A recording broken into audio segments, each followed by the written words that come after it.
Selamat pagi Bapak, Ibu, dan Saudara yang dikasihi Tuhan. Shalom. Bagaimana kabar Bapak, Ibu, dan Saudara sekalian? Saudaraku yang dikasihi Tuhan, tema ibadah kita pada pagi hari ini adalah menguji roh. Betapapun sulitnya menguji status atau identitas seseorang, masih lebih mudah dibandingkan dengan menguji roh. Apakah seseorang berasal dari Allah atau bukan? Siapa saja yang bukan dari Allah adalah nabi-nabi palsu yang tidak menyuarakan kebenaran karena mereka tidak pernah mengakui Kristus.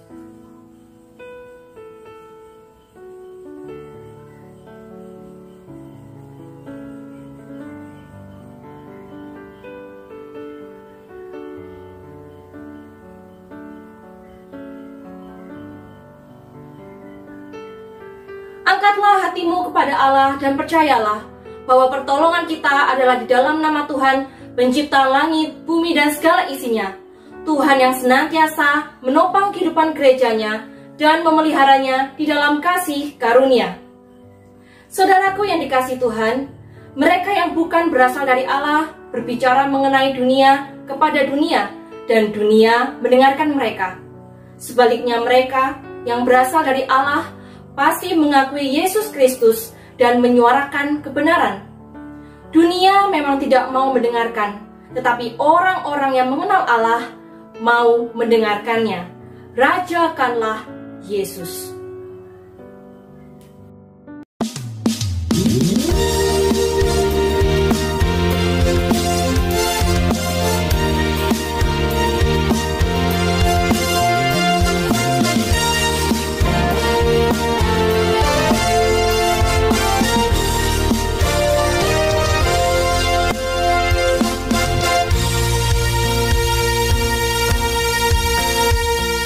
Crown him with many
menyimpang dari ketetapan-Mu. Sia-sia saja tipu muslihat mereka. Semua orang jahat Kau anggap sebagai sampah. Sebab itu, aku mencintai peraturan-peraturan-Mu. Aku gemetar karena takut kepadamu. Hatiku gentar terhadap keputusan-Mu. Introitus kita pada pagi hari ini. Saudaraku yang dikasihi Tuhan, lalu bagaimana kita menguji seseorang dari Allah atau bukan? Seseorang yang bukan dari Allah akan melakukan segala sesuatu untuk menyenangkan dunia, mengikuti cara dunia, menceritakan yang enak didengar telinga, menjanjikan sesuatu kenikmatan dengan cara yang mudah, memanipulasi kebahagiaan, mencemarkan hidup demi kepuasan, dan tidak menghargai hidup pemberian Tuhan. Seputih bulu domba.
Saudaraku yang dikasihi di dalam nama Tuhan, mari bersama-sama kita akan mengaku segala dosa dan pelanggaran kita.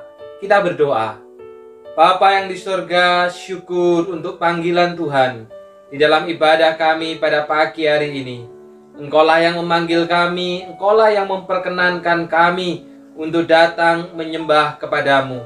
Tetapi kami sadar Tuhan, siapakah kami di hadapan Tuhan.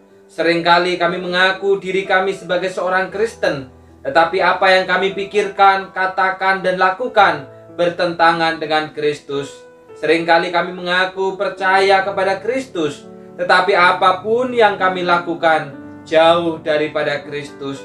Oleh karena itu Bapa, kami mohon ampun daripada Tuhan. Ampunilah hati kami yang seringkali lemah, yang seringkali jatuh ke dalam dosa. Ampunilah kami supaya kami bangkit kembali dari segala kegagalan dan keterpurukan. Celikanlah mata rohani kami Tuhan, supaya kami memiliki kepekaan terhadap iman dan firman, sehingga ketika kami tahu hidup kami makin menyimpang dari kebenaran, ketika Tuhan mengingatkan melalui firman, kami dapat kembali ke dalam firman yang hidup itu.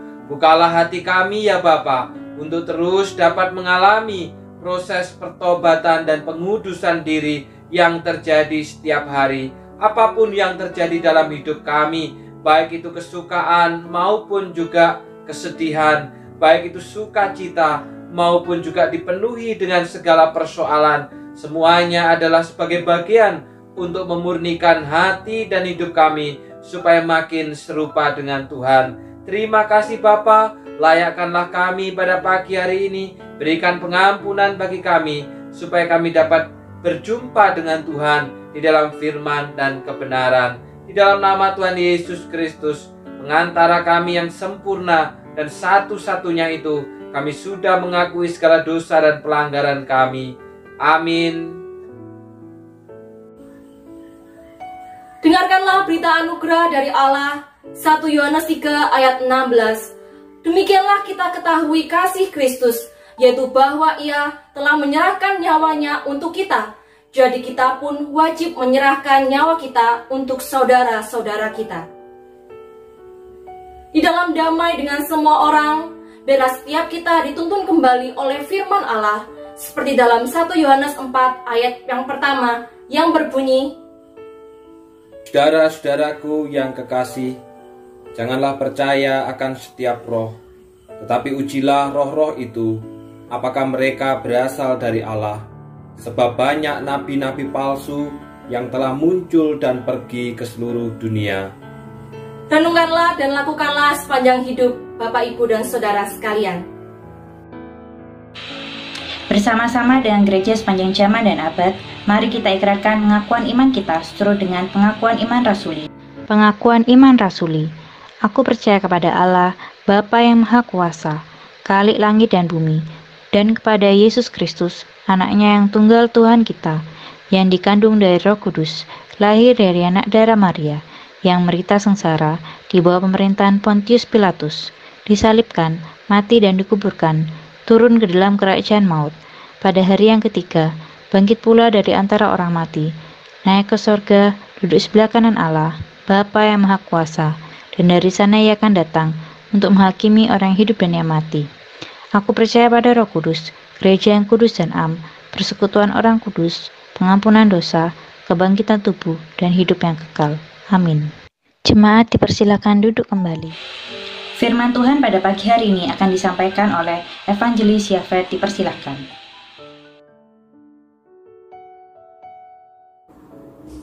Selamat pagi Bapak, Ibu, dan Saudara yang dikasihi Tuhan. Shalom. Saudara, PPKM diperpanjang lagi. Tentunya makin panjang pula pergumulan setiap kita. Tetapi biarlah saudara, sekalipun keadaan bertambah berat, tetapi iman kita justru makin kuat. Mari kita masuk dalam doa. Bapa yang di surga, kami menyerahkan pemberitaan firman pada saat pagi hari ini. Hamba-Mu yang akan menyampaikan di dalam segala kekurangan dan keterbatasan, kiranya wibawa yang dari surga yang menyertai, mengurapi dan melayakkannya, sehingga setiap perkataan yang diberitakan adalah perkataan Tuhan yang murni dan benar.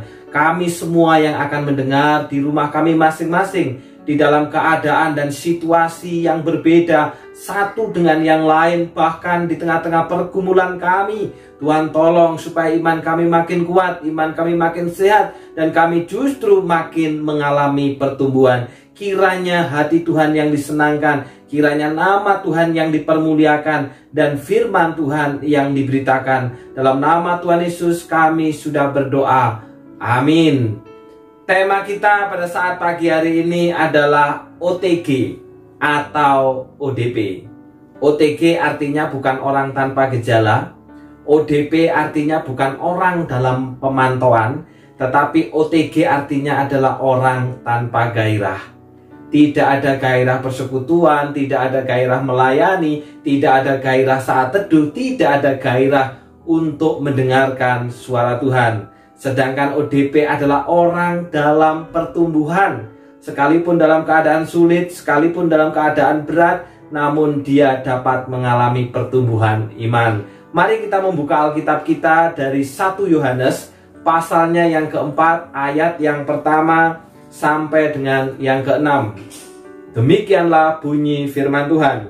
Roh Allah dan roh antikristus. Saudara-saudaraku yang kekasih, janganlah percaya akan setiap roh, tetapi ujilah roh-roh itu, apakah mereka berasal dari Allah. Sebab banyak nabi-nabi palsu yang telah muncul dan pergi ke seluruh dunia. Demikianlah kita mengenal roh Allah. Setiap roh yang mengaku bahwa Yesus Kristus telah datang sebagai manusia berasal dari Allah. Dan setiap roh yang tidak mengaku Yesus tidak berasal dari Allah. Roh itu adalah roh antikristus, dan tentang dia telah kamu dengar bahwa ia akan datang dan sekarang ia sudah ada di dalam dunia. Kamu berasal dari Allah, anak-anakku, dan kamu telah mengalahkan nabi-nabi palsu itu. Sebab roh yang ada di dalam kamu lebih besar daripada roh yang ada di dalam dunia. Mereka berasal dari dunia, sebab itu mereka berbicara tentang hal duniawi, dan dunia mendengarkan mereka. Kami berasal dari Allah. Barang siapa mengenal Allah, ia mendengarkan kami. Barang siapa tidak berasal dari Allah, ia tidak mendengarkan kami. Itulah tandanya roh kebenaran dan roh yang menyesatkan. Berbahagialah saudara yang membaca, merenungkan, dan melakukan dalam hidup kita. Saudaraku, ini adalah sebuah video yang menunjukkan sebuah gereja menolak akan adanya pandemi. Mereka tidak percaya bahwa COVID itu ada. Mereka juga menolak vaksin, saudara. Mereka juga menolak memakai masker.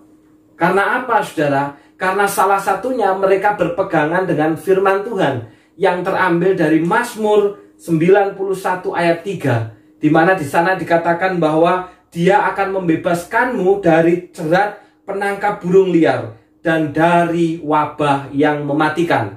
Lewat ayat ini, saudara, mereka mempercayai bahwa Allah akan membebaskan mereka dari wabah yang mematikan, termasuk itu COVID.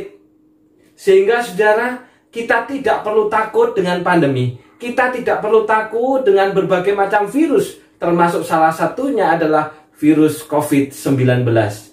Dan jangan menyandarkan iman kita pada masker, apalagi hand sanitizer. Sebaliknya, andalkanlah iman kita kepada Allah, karena kita punya Allah yang lebih besar, yang lebih dahsyat, yang lebih kuat, dan lebih hebat dari segala persoalan, bahkan sakit penyakit manusia. Karena itu mereka tidak percaya pandemi. Karena itu mereka tidak percaya dengan memakai masker dan sebagainya. Bahkan termasuk mereka tidak percaya dengan vaksin. Maka pertanyaannya, saudara, apakah benar seperti itu bentuk mereka menjalankan firman Tuhan? Saudara, bisa jadi ada di antara kita yang berpendapat pada, oh ya benar. Karena firman Tuhan sendiri jelas katakan bahwa Allah akan membebaskan kita dari wabah penyakit yang mematikan. Kan jelas Allah akan membebaskan. Jadi kalau kita tidak percaya dengan ayat ini, berarti kita kurang iman. Berarti kita nggak punya iman, saudara. Nah, saudaraku yang dikasih dalam nama Tuhan, apakah memang benar demikian? Saudaraku yang dikasih di dalam nama Tuhan, pandemi bukan hanya berdampak di dalam soal perekonomian, saudara, tetapi juga berdampak dalam soal kerohanian. Ada orang yang karena pandemi pada akhirnya menyalahkan keadaan, menyalahkan pekerjaan, menyalahkan keluarga, menyalahkan orang-orang di sekitarnya, menyalahkan pemerintah, bahkan termasuk menyalahkan Allah. Sehingga yang terjadi, saudara, dia bukannya mengalami kemajuan, tetapi justru kemunduran di dalam iman. Sebaliknya, saudara, ada orang yang karena pandemi, dia mulai menyadari bahwa ternyata harta kekayaan itu tidak bisa dijadikan sebagai sandaran. Karena itu, saudara, dia mulai mencari-cari ayat firman untuk dijadikan pegangan. Persoalannya, saudara, yang terjadi justru malah salah pengertian dan pemahaman. Ada orang yang berkata bahwa pandemi ini adalah bentuk hukuman Tuhan. Ada orang yang berkata, saudara, bahwa pandemi ini juga merupakan penggenapan dari salah satu Alkitab, yaitu di dalam Yeremia pasalnya 16 yang ayat yang keempat. Di mana di sana firman Tuhan katakan mereka akan mati karena penyakit-penyakit yang membawa maut. Mereka tidak akan diratapi dan tidak akan dikuburkan. Sesuai dengan apa yang terjadi hari ini. Di mana banyak orang yang pada akhirnya mengalami kematian dan keluarganya pun tidak bisa ikut di dalam upacara kedukaan. Sebaliknya, saudara, ada juga orang yang berkata bahwa pandemi itu adalah penggenapan dari tulah yang ke-10.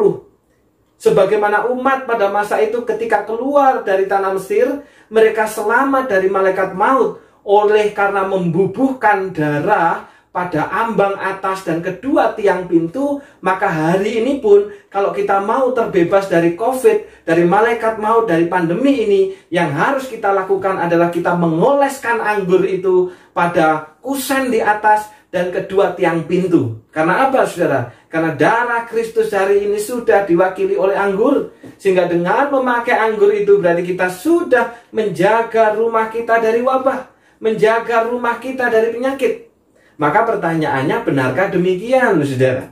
Kalau memang benar, saudara, anggur dapat mengusir penyakit, terlebih dalam hal ini adalah pandemi COVID-19, maka berarti ternyata virus tidak hanya takut dengan desinfektan, tapi ternyata takut juga dengan anggur, saudara ya.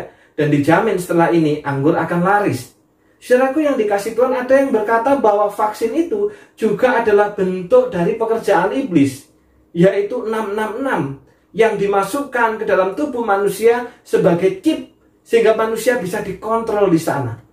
Saudara, ada banyak pemahaman, pengajaran yang bertebaran di sekitar kita, yang terkadang itu bukan menguatkan iman kita, tetapi yang terjadi justru melemahkan dan juga membingungkan.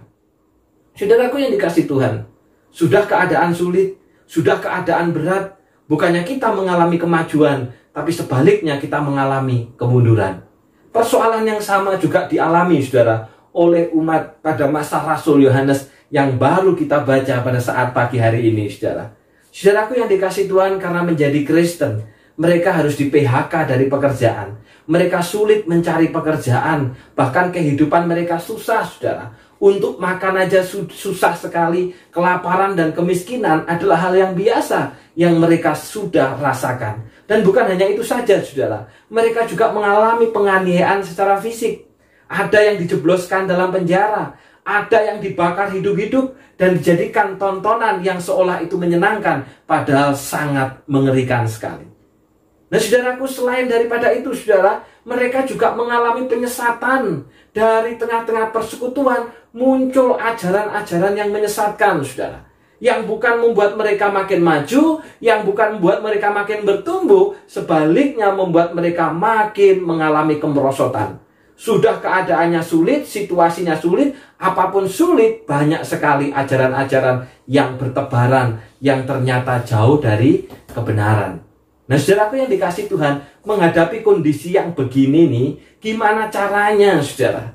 Supaya di tengah-tengah situasi yang sulit, di tengah-tengah banyaknya ajaran-ajaran yang hari ini bertebaran di sekitar kita, mudah sekali diberitakan, mudah sekali kita terima, dan tak jarang kita pun juga mudah melanjutkan ajaran itu dengan mengirimkan kepada orang lain, tanpa menguji terlebih dahulu apakah ajaran itu bersumber dari kebenaran atau kesesatan. Apa yang harus kita lakukan, saudara? Supaya, saudara, kita tidak menjadi OTG. Kita tidak menjadi orang tanpa gairah, yang pada akhirnya karena keadaan lesu, ekonomi lesu, kita pun juga dalam hal kerohanian, kita tidak punya gairah.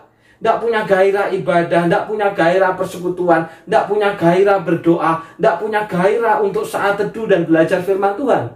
Tapi sebaliknya saudara, kita justru menjadi ODP, orang dalam pertumbuhan. Situasi bisa sulit, keadaan bisa berat, segala sesuatu penuh dengan pergumulan, tetapi iman kita justru mengalami kemajuan. Gimana caranya saudara? Maka Rasul Yohanes katakan dalam Yohanes 4 ayat yang pertama, janganlah percaya akan setiap roh, tetapi ujilah roh-roh itu, apakah mereka berasal dari Allah. Saudara, yang harus kita lakukan di tengah berbagai ajaran-ajaran yang bertebaran di sekitar kita hari ini, yang terkadang itu justru malah membingungkan kita, kata firman Tuhan saudara, ujilah roh-roh itu, apakah mereka berasal dari Allah atau tidak. Maka saudara, apa yang dimaksud dengan ujilah roh-roh itu? Apakah berarti kita diminta untuk memasuki dunia lain saudara, dan kemudian kita menjadi paranormal? Bukan berarti sebelumnya kita tidak normal saudara. Apakah maksudnya seperti itu? Dunia nyata aja udah penuh persoalan, apalagi dunia lain saudara. Tidak saudara. Sebaliknya dalam terjemahan lain saudara, yang dimaksud dengan ujilah roh-roh itu dikatakan di sana adalah terlebih dahulu saudara harus menguji ajaran itu untuk mengetahui apakah itu memang dari roh Allah atau roh yang lain. Jadi yang dimaksud dengan ujilah roh-roh itu adalah menguji ajaran. Ajaran yang kita terima, ajaran yang diberitakan oleh orang, dan kemudian kita terima ajaran itu. Apakah ajaran itu benar-benar dari Tuhan atau bukan? Saudaraku yang dikasih Tuhan, hari ini ajaran itu begitu gampang sekali diberitakan saudara, dan begitu mudah sekali kita terima. Karena orang terima ajaran, kemudian kita sampaikan, kita lanjutkan ke orang lain, kemudian disebar ke orang lain lagi. Apalagi kalau di bawah ditambahi embel-embel saudara, kalau tidak engkau sebarkan maka engkau akan celaka. Karena takut saudara langsung disebarkan ke sana ke sini tanpa terlebih dahulu kita menguji apakah itu memang dari kebenaran atau itu berasal dari kesesatan. Apakah itu berasal dari ajaran Tuhan atau sebaliknya bukan. Maka pertanyaannya saudara, gimana kita menguji ajaran-ajaran ini? Ajaran-ajaran yang bertebaran di sekitar kita saudara. Ya apa kita mengujinya sehingga kita tahu bahwa ajaran ini itu berasal dari Tuhan dan bukan berasal dari yang lain. Maka yang pertama saudara, firman Tuhan katakan dalam 1 Yohanes 4 ayat yang kedua, kalau orang itu mengaku, saya percaya bahwa Yesus adalah Kristus yang sudah datang dari Allah ke dunia ini sebagai manusia dengan tubuh biasa, berarti roh yang ada di dalam dia berasal dari Allah. Jadi yang pertama saudara, cara untuk menguji apakah sebuah ajaran yang kita terima itu berasal dari Allah atau bukan adalah dengan mengujinya sesuai dengan kebenaran firman Tuhan. Sesuai tidak dengan ajaran Tuhan, sesuai tidak dengan ajaran firman saudara. Sehingga ketika saudara mendapatkan sebuah ajaran, maka jangan langsung ajaran itu diterima dan di-forwardkan atau dikirimkan, dilanjutkan kepada orang lain. Tapi terlebih dahulu perhatikan ajaran itu. Buka ayatnya, buka Alkitabnya, sesuai tidak dengan ajaran Tuhan. Nah saudara yang dikasih Tuhan, pada masa itu saudara, di tengah-tengah jemaat itu ada ajaran yang sedang mewabah, yaitu ajaran yang mengatakan bahwa roh itu baik, tetapi tubuh itu jahat. Saudara, ajaran ini mewabah di tengah-tengah jemaat saudara, dan juga mempengaruhi semua kehidupan. Bukan hanya kehidupan manusia atau masyarakat pada umumnya, termasuk kehidupan gereja. Sehingga karena dikatakan bahwa roh itu baik, tetapi tubuh itu jahat, maka kayaknya nggak mungkin sih kalau Allah yang adalah roh itu berinkarnasi jadi manusia, mengambil rupa atau mengambil tubuh atau menambahkan naturnya sebagai manusia. Nggak mungkin, karena yang namanya kebaikan tidak bersatu dengan kejahatan. Sehingga saudara, akhirnya muncullah dua ajaran yang berkembang pada waktu itu. Ajaran yang pertama saudara mengatakan bahwa Yesus itu loh sebenarnya bukan Allah. Yesus itu hanya manusia biasa seperti kita pada umumnya. Kalaupun Yesus pada akhirnya bisa berjalan di atas air, bisa meredakan angin ribut, bisa membuat orang lumpuh berjalan, orang tuli mendengar, orang buta melihat, itu bukan karena dia Allah. Tetapi oleh karena pada saat baptisan, Roh Kristus itu turun atau menghinggapi dia. Dan sesaat sebelum penyaliban, Roh Kristus itu meninggalkan Yesus. Sehingga saudara, Yesus itu bukan Allah. Yesus itu hanya manusia biasa seperti kita. Termasuk kalau dikatakan Yesus bisa memberi makan 5.000 orang, itu bukan karena mujizat yang Yesus lakukan, enggak. Karena sebenarnya orang-orang pada waktu itu masing-masing sudah bawa bontotan. Karena malu aja sama Yesus, hanya punya 5 roti dan 2 ikan, akhirnya mereka mengeluarkan bontotannya masing-masing. Jadi bukan oleh karena mujizat. Saudaraku yang dikasih Tuhan, ini ajaran yang pertama yang berkembang. Dan kemudian saudara, ajaran yang kedua juga berkembang, ini juga berkata yang sama. Yang kedua berkata bahwa Yesus itu bukan manusia yang sejati. Yesus itu adalah sebenarnya hanya seolah-olah atau seakan-akan menjadi manusia. Tapi sebenarnya dari awal Yesus itu tetap Allah kok. Hanya seolah-olah atau menyerupai atau seakan-akan, atau dalam bahasa teologianya itu adalah pemahaman dari doketisme. Jadi mengambil rupa manusia, tapi sebenarnya Yesus itu manusia abal-abal. Bukan manusia beneran, saudara. Saudara yang dikasih di dalam nama Tuhan, ini yang berkembang pada masa itu, saudara. Oleh karena itu, saudara, di tengah-tengah ajaran yang menyesatkan dan membingungkan ini, firman Tuhan katakan kepada umat pada masa itu adalah apa? Ujilah ajaran itu. Apakah ajaran itu sesuai dengan kebenaran firman? Apakah ajaran itu sesuai dengan ajaran Tuhan? Apakah ajaran itu sesuai dengan ajaran Kristus? Dan jikalau tidak sesuai, maka berarti ajaran itu tidak berasal dari Tuhan. Saudara, saya mengambil contoh, saudara. Ketika saudara mendapatkan satu ajaran, satu ayat katakanlah, maka saudara jangan hanya dibaca ayat itu. Setelah dapat langsung kita kirimkan ke orang lain. Jangan, saudara. Tetapi setelah dapat, saudara, ayat itu bacaan. Dibaca keseluruhannya. Saya mengambil contoh tadi di awal, saudara ya. Dari Mazmur 91 ayat 3 yang berbunyi bahwa Allah akan membebaskan kita dari wabah penyakit yang mematikan. Saudara, ketika kita baca dapat ayat itu, saudara, jangan hanya dibaca Mazmur 91 ayat 3, tapi coba dibaca keseluruhannya, saudara. Karena pastinya ini ada sebuah peristiwa atau sebuah cerita, saudara. Dan ternyata, saudara, kalau kita tahu ayat yang ke-12 dari Mazmur 91 itu merupakan ayat yang dikutip oleh iblis ketika mencobai Yesus. Pada waktu itu Yesus dibawa ke atas bubungan bait Allah. Kemudian iblis ini berkata, "Jikalau engkau anak Allah, jatuhkanlah dirimu ke bawah. Sebab mengenai engkau tertulis, malaikat-malaikat akan menatang kakimu supaya engkau tidak terjatuh atau terantuk ke dalam batu." Saudara. Saudara, ayat ini dikutip loh pada waktu itu oleh iblis untuk mencobai Yesus. Dan pertanyaannya, saudara, Yesus lompat pada waktu itu? Lompat, saudara? Ataupun kalaupun lompat pakai terjun payung begitu, saudara? Enggak, saudara. Kenapa Yesus tidak mau lompat, saudara? Karena ayat ini nggak salah, ayat ini benar. Tapi prakteknya bukan seperti itu. Pemahamannya bukan kayak gitu, saudara. Dan kalau pada waktu itu Yesus lompat, saudara, berarti sama artinya Yesus juga tunduk kepada perintahnya iblis. Nah, saudaraku yang dikasih di dalam nama Tuhan, seringkali ketika kita dapat sebuah ayat, saudara, hanya ayat itu aja yang kita baca. Kita tidak membaca keseluruhannya, saudara. Dan ketika Yesus tidak lompat, apakah berarti Yesus kurang iman? Loh, tidak, saudaraku. Karena ayat ini tidak berbicara soal lompat atau tidak.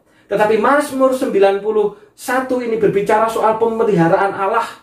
Allah pasti akan menjaga dan memelihara umatnya. Tapi bukan berarti dengan nantangin. Nah ini, saudara. Saya mengambil contoh, saudara, misalkan saya punya sebuah pisau. Pisau yang setelah diasah, pastinya pisau itu sangat tajam. Lalu kemudian saya bertanya kepada saudara, saudara percaya enggak bahwa pisau ini sangat tajam? Lalu saudara percaya. Dan ketika saudara percaya, enggak mungkin.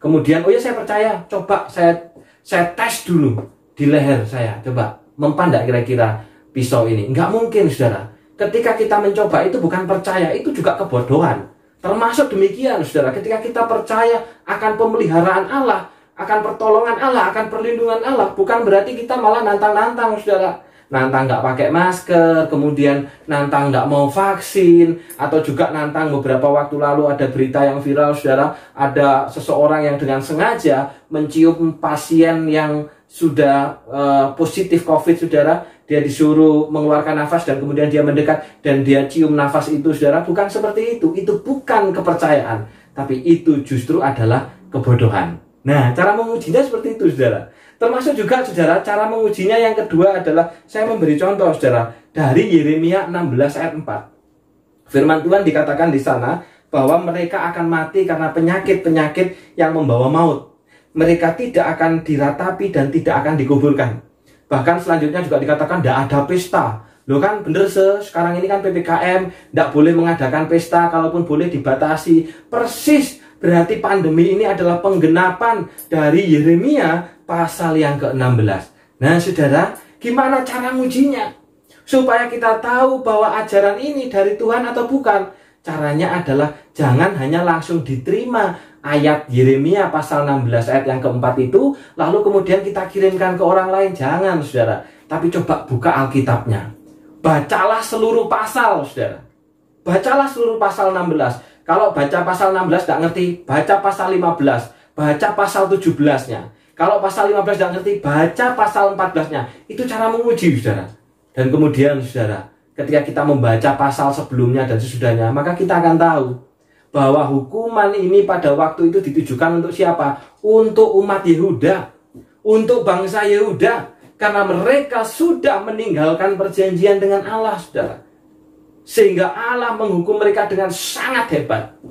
Sedangkan pandemi hari ini, saudara, bukan hanya satu bangsa kan yang alami, tapi kan banyak bangsa, seluruh bangsa di dunia mengalami, saudara. Jadi kalau dikatakan bahwa Yeremia 16 ini merupakan penggenapan, apa yang terjadi hari ini merupakan penggenapan dari Yeremia pasal yang ke-16, ayat yang pertama sampai dengan seterusnya itu, saudara, maka itu nggak cocok, nggak sesuai, saudara, dengan ceritanya.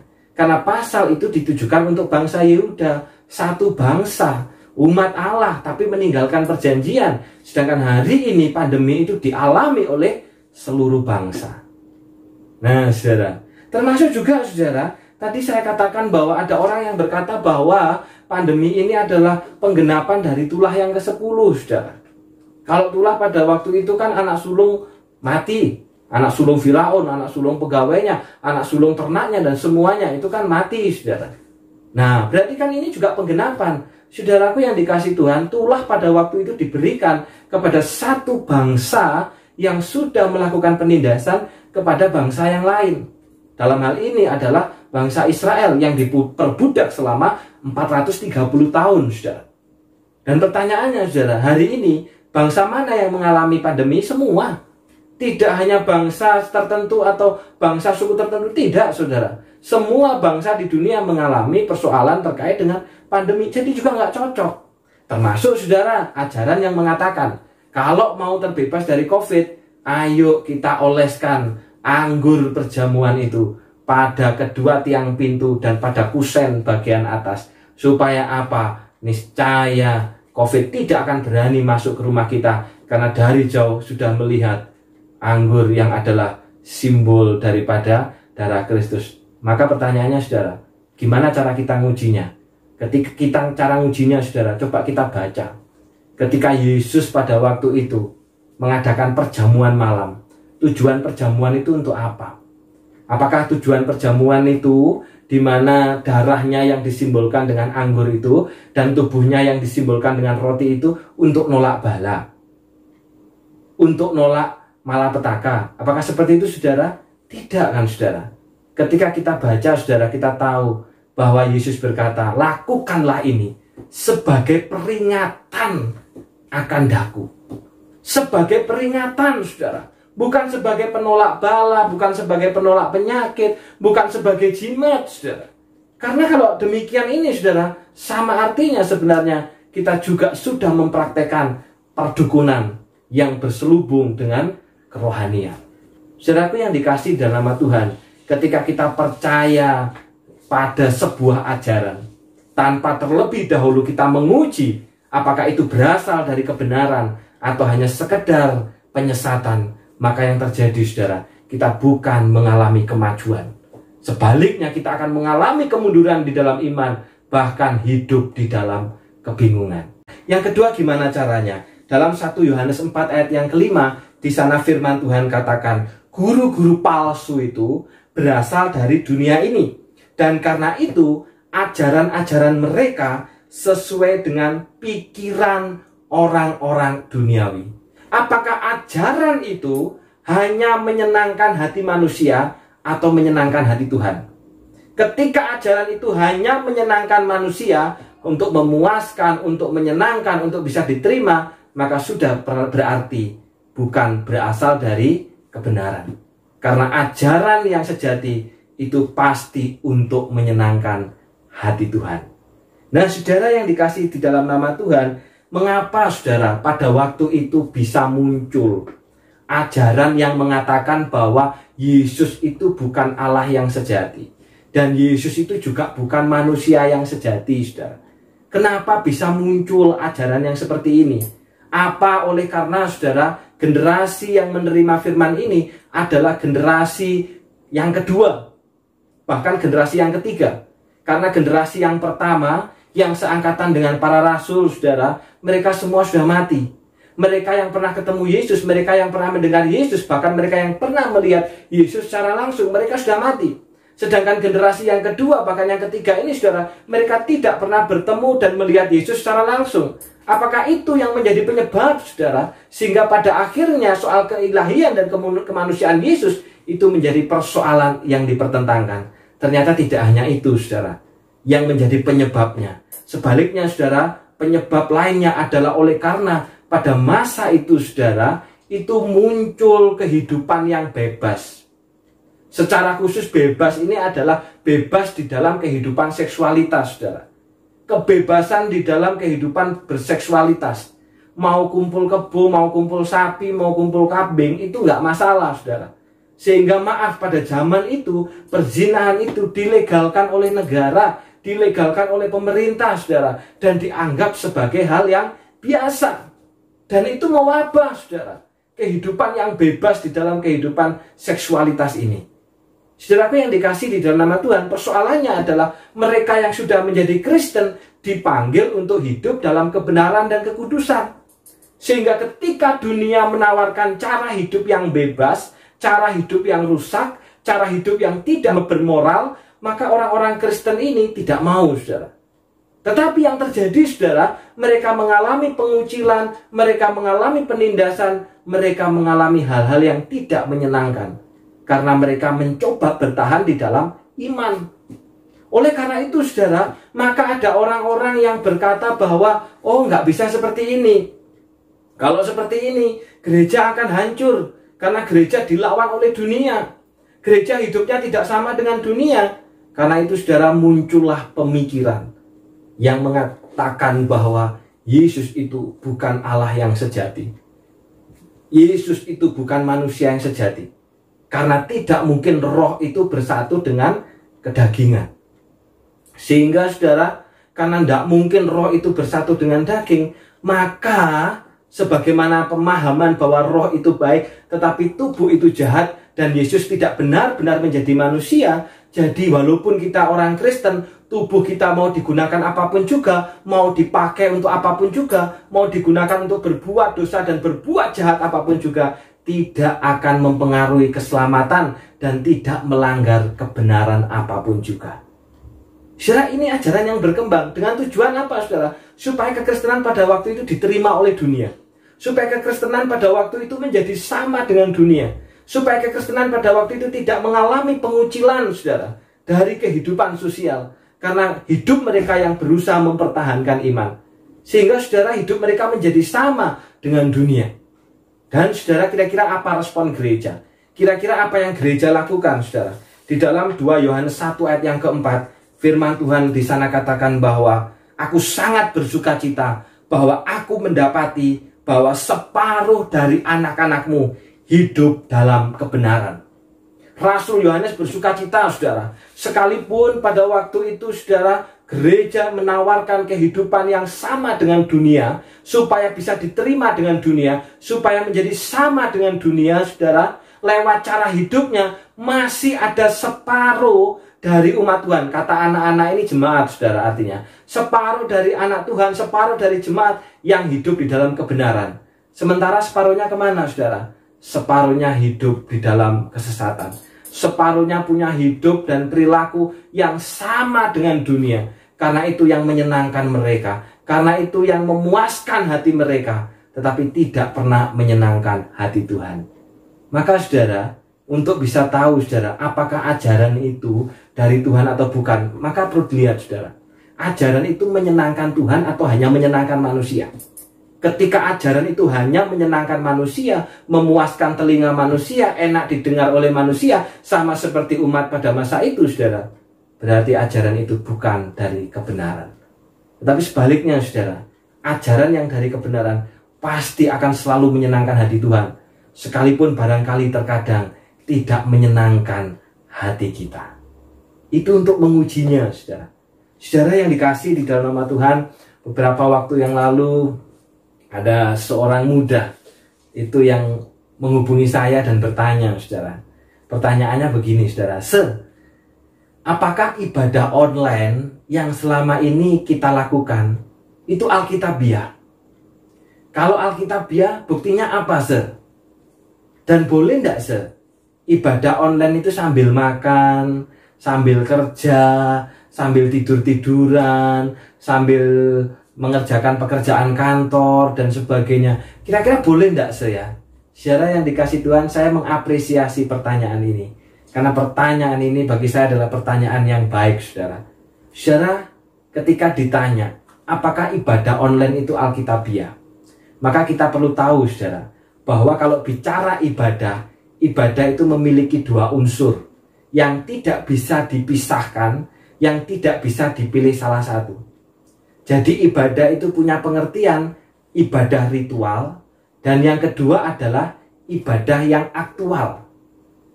Ibadah ritual itu apa saudara? Ibadah ritual yang kita adakan di rumah ibadah.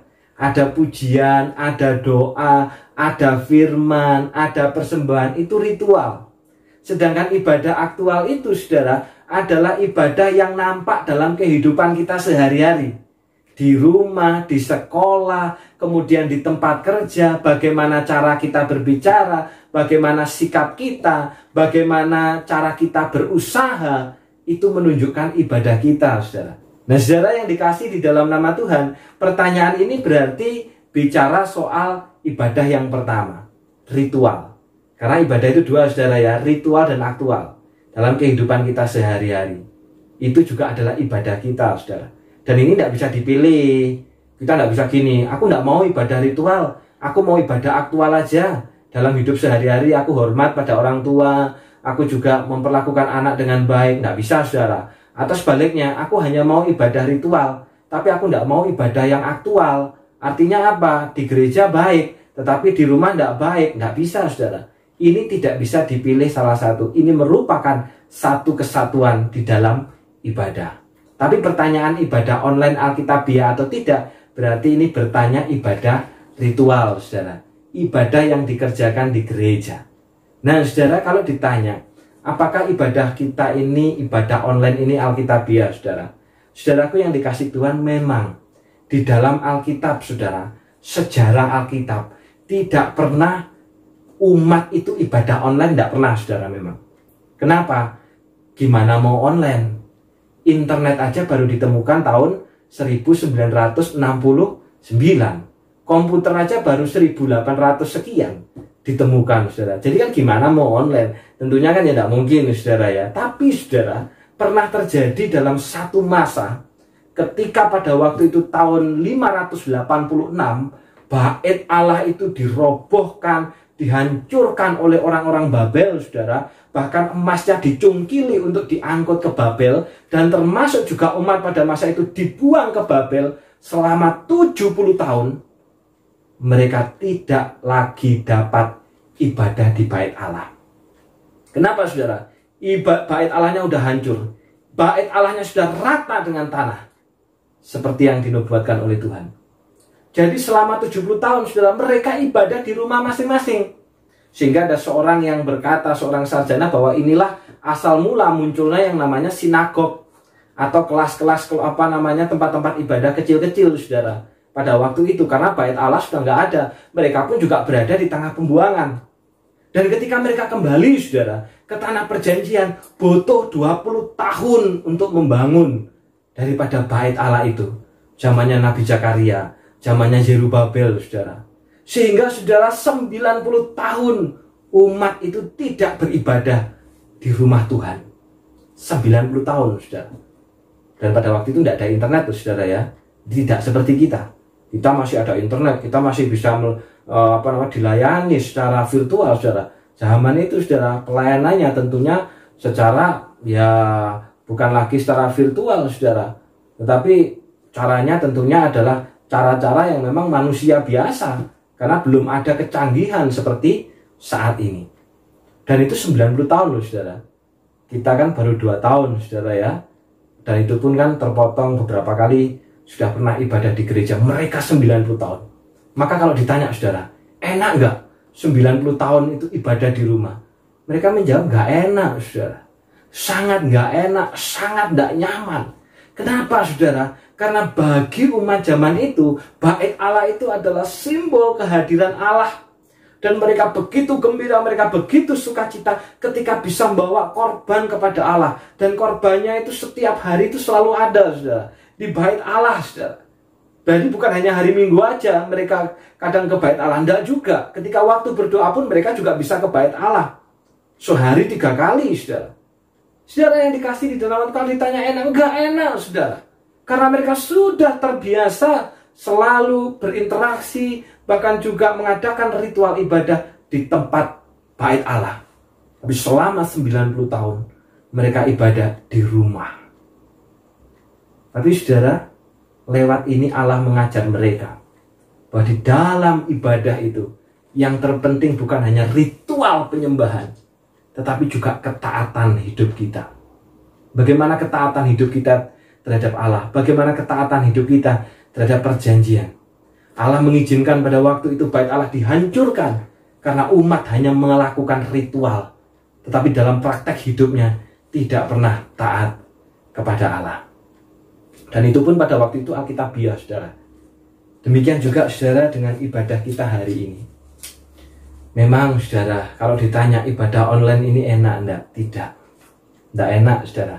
Tapi apakah alkitabiah? Alkitabiah, saudara. Kenapa alkitabiah? Karena semua elemen ibadah ada di dalam ibadah online kita. Ada doa, ada pujian, ada firman, ada persembahan.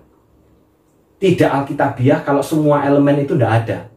Yang membedakan kan hanya tempat doang, saudara ya. Artinya kan tempatnya di rumah. Tapi semua elemen ibadahnya itu ada. Itu komplit, saudara. Jadi kalau ditanya alkitabiah enggak? Alkitabiah, saudara, ibadah kita. Karena, saudara, ibadah di rumah bukan keinginan kita. Bukan karena kita malas, saudara. Tetapi oleh karena situasi khusus. Seperti umat zaman itu, karena bait Allah dihancurkan. Seperti juga hari ini, saudara, karena keputusan pemerintah. Maka sebagai bentuk ketundukan dan ketaatan gereja terhadap pemerintah dan mendukung program pemerintah supaya percepatan daripada penyelesaian kasus pandemi ini segera diatasi, kita pun juga mengoptimalkan ibadah di rumah, saudara. Tapi kalau ditanya, saudara, enak apa tidak? Maka kami hamba Tuhan pun jujur, saudara, sebenarnya nggak enak loh, Bapak Ibu. Memang nampaknya lu kan di rumah, kan nggak ngapa-ngapain, saudara. Memang nampaknya di rumah. Tetapi, saudara, persiapan ibadah online itu jauh lebih lama, jauh lebih panjang, jauh lebih ribet, jauh lebih rumit, saudara. Kenapa? Karena harus ada rekaman. Belum lagi, saudara, rekaman itu di rumah kita masing-masing dengan alat yang serba terbatas. Dengan tempat yang terbatas. Lagi asik rekaman, ada bunyi binatang. Lagi rekaman, ada bunyi kendaraan. Lagi rekaman, ada bunyi suara anak-anak. Saudara, gangguannya banyak. Enggak gampang, saudara. Saudara, kita yang terlibat dalam pelayanan pasti kita menyadari kondisi itu. Belum lagi untuk ngeditnya, saudara. Masih harus ngedit. Ngeditnya pun butuh waktu. Belum lagi uploadnya. Belum lagi, saudara, gereja kita adalah salah satu gereja yang bukan meliburkan kegiatan ibadah, tetapi memindahkan. Nah, saudara, bukan meliburkan, tapi memindahkan. Sehingga semua kegiatan sama seperti pada waktu dulu ketika kita masih offline. Hanya bedanya sekarang kan online, saudara. Pemuritan, doa Rabu, doa pagi, KW, sekolah minggu, remaja, pemuda, saudara. Ibadah umum, semuanya ada. Dan itu membutuhkan persiapan yang sangat panjang. Beberapa GKT lain, saudara, meliburkan kegiatan tengah minggunya. Dan kita tidak ada libur itu, saudara. Semua kita ada. Jadi kalau ditanya, saudara, enak nggak? Nggak enak juga. Tetapi sekali lagi, saudaraku yang dikasih Tuhan, bahwa inilah panggilan Tuhan atas hidup kita. Ibadah itu panggilan, saudara. Dan oleh karena keadaan khusus, sehingga ibadah kita pada saat ini harus dikerjakan secara online. Karena itu Bapak, Ibu, dan saudara yang dikasih Tuhan, sekalipun saat ini online, saudara, ayo kita berjuang. Ayo kita berusaha, saudara. Supaya apa? Supaya kita taat, supaya kita setia. Karena ibadah itu bukan hanya ritual penyembahan, tetapi juga ketaatan kita. Ketaatan kepada Tuhan, bagaimana kita bisa menyenangkan hati Tuhan. Saudara, jangan karena kesulitan hari ini membuat kita justru makin mengalami kemunduran rohani. Saudaraku yang dikasih di dalam nama Tuhan, hari ini kesesatan tidak selalu berasal dari ajaran maupun kiriman teman. Tetapi saudara, bisa jadi kesesatan itu justru berasal dari pemahaman kita sendiri. Dan musuh yang paling besar dan berat untuk dikalahkan sesungguhnya adalah diri sendiri. Karena itu saudara, ujilah juga pemahaman kita. Ujilah juga ajaran kita. Apakah sesuai dengan ajaran Kristus atau hanya menyenangkan diri sendiri? Jika pemahaman kita tidak sesuai dengan firman dan hanya menyenangkan diri kita sendiri, maka buanglah. Dan jangan biarkan pemahaman yang salah itu berakar kuat di dalam hidup kita.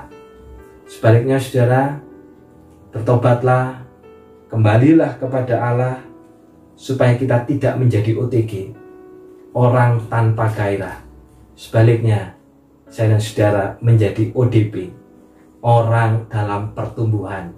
Sekalipun sulit, sekalipun susah, sekalipun tidak enak, sekalipun tidak nyaman, kita justru mengalami pertumbuhan. Dan ketika nanti situasi sudah membaik, saudara, semua sudah diizinkan kembali untuk ibadah ritual di gereja, maka semangat yang sama itu akan membara sama seperti pada saat ini, saudara. Tuhan memberkati. Mari kita berdoa. Terima kasih Bapa untuk firman-Mu pada saat pagi hari ini. Tolonglah kami ya Bapa, supaya keadaan sulit, situasi yang sulit tidak membuat kami makin mundur dan makin jauh daripada Tuhan. Tetapi sebaliknya kami menjadi orang-orang yang dalam pertumbuhan. Kami makin maju, kami makin kuat di dalam iman. Sekalipun ada banyak ajaran pemahaman yang di sekitar kami yang bertebaran dan kadang itu membingungkan, tolonglah beri kemampuan kami untuk menguji ajaran itu Bapa. Apakah ajaran itu dari Tuhan? Apakah ajaran itu menyenangkan Tuhan atau menyenangkan hati manusia? Dan tolonglah Bapa, supaya melalui hikmat-Mu kami makin terus bertumbuh. Terima kasih Tuhan. Dalam nama Tuhan Yesus kami sudah berdoa. Amin. Tuhan memberkati. Saudara, peperangan rohani melawan nabi-nabi palsu tak membutuhkan kekuatan fisik, tetapi ketahanan dan keyakinan akan firman Tuhan dalam hidup anak-anaknya. Kemenangan ini bukan berasal dari kekuatan diri dan bukan merupakan kemenangan fisik, tetapi kemenangan rohani, karena Allah sendiri yang telah, sedang, dan tetap berperang bagi kita. Mari kita menaikkan pujian, pakai hidupku ini, sambil membawa persembahan.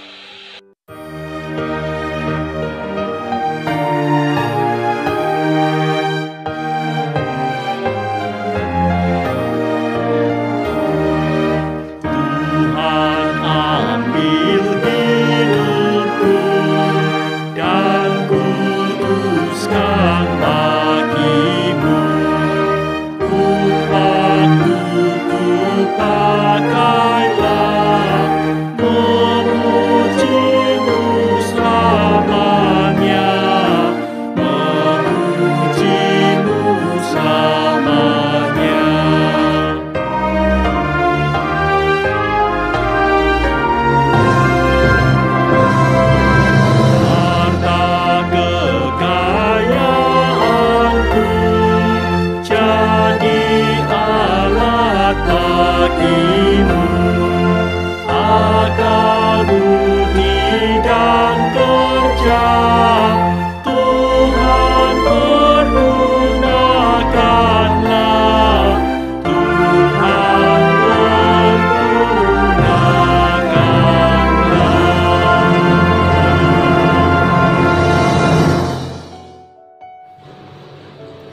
Mari kita berdoa.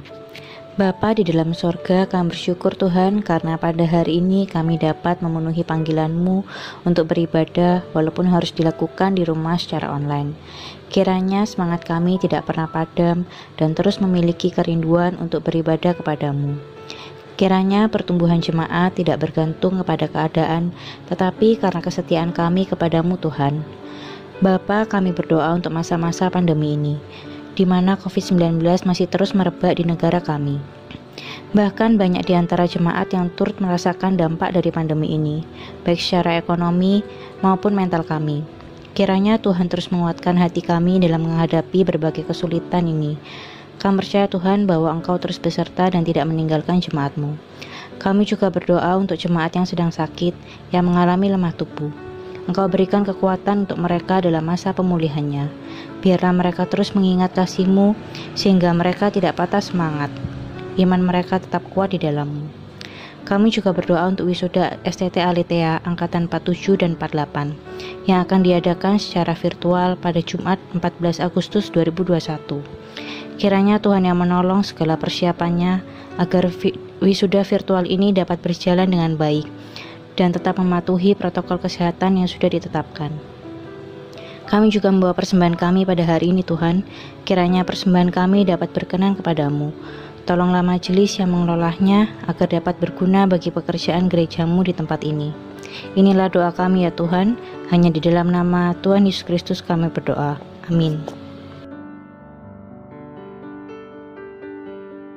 Selamat pagi Bapak Ibu Saudara yang terkasih di dalam Tuhan. Shalom. Berikut Warta Gereja Minggu 8 Agustus 2021.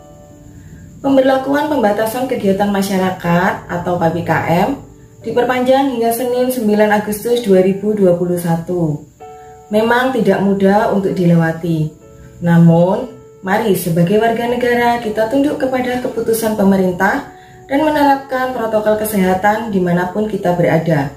Sembari kita terus mendoakan supaya pandemi ini dapat segera diatasi. Waktunya kita bersatu, dan kiranya Allah yang akan menolong serta memelihara kita dalam setiap pergumulan. Upacara wisuda STT Aletheia ke-47 dan ke-48 akan diselenggarakan secara virtual pada hari Jumat 13 Agustus 2021 pukul 10 WIB. Mari kita doakan supaya upacara wisuda ini berjalan dengan baik dan mereka yang diwisuda dapat menjadi hamba-hamba Tuhan yang setia di tengah-tengah tantangan hari ini. Bapak, Ibu, dan Saudara dapat mengikutinya melalui YouTube yang akan dikirim pada hari tersebut. Bagi Bapak, Ibu, dan Saudara yang akan membawa persembahan, dapat ditransfer ke rekening BCA 18033339922 atas nama Sinode Gereja Kristus Tuhan, atau dapat menghubungi salah satu penatua untuk dapat mengumpulkan persembahan Bapak, Ibu, dan Saudara. Mengingat Banyuwangi masih berada dalam level 4, mari kita terus menerapkan protokol kesehatan dan mengikuti program vaksinasi kedua yang sudah mulai dijalankan di Kabupaten Banyuwangi. Menjaga diri melindungi Banyuwangi, menjaga keluarga melindungi bangsa.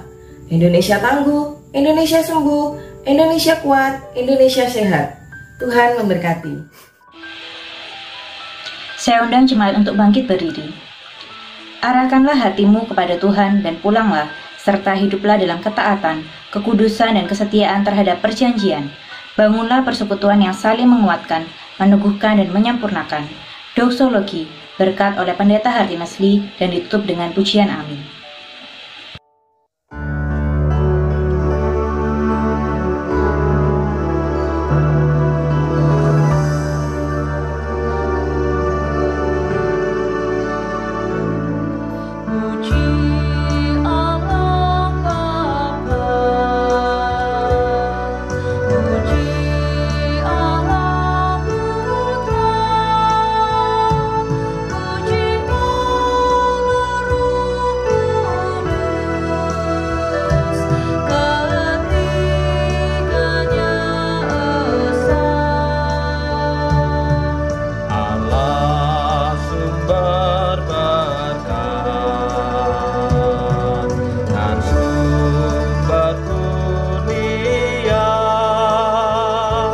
Kami mohon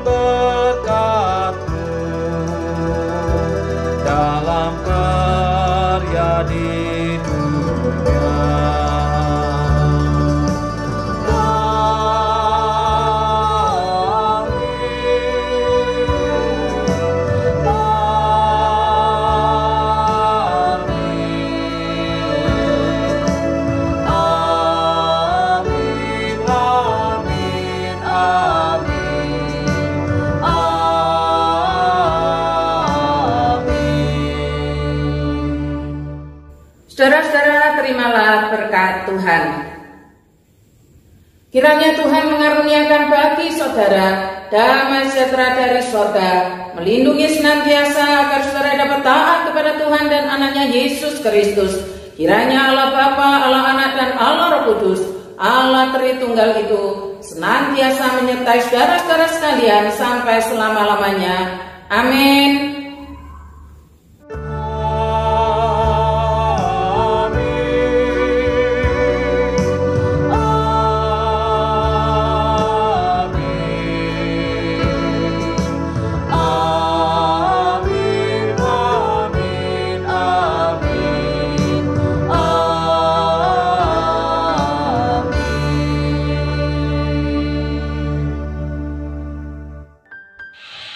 Jemaat dipersilakan duduk kembali.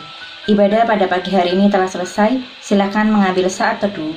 Selamat hari Minggu, Tuhan Yesus memberkati.